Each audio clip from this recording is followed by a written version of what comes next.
How to change Google Play account for in-app purchases. Hey guys, welcome back to our channel.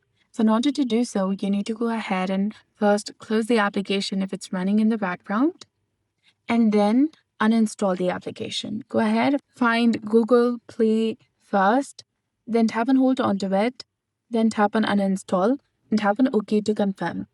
After it has been completely uninstalled from your device, you need to go ahead and open a web browser like Chrome, or you can also go to Google Play Store that has been installed on your device. Now from this page, you need to go ahead and search for Google Play. Now once you find it, go ahead and install it on your device.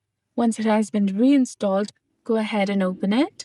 Now tap on the profile picture in the bottom right corner of your screen. Then tap on this drop-down menu.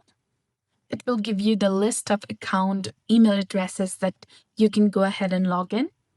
Go ahead and tap on the email address that you want to log in with your account.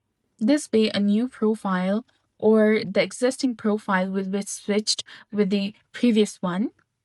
So that's it for this video. I hope you found this video helpful. If you did, please like, share, and subscribe.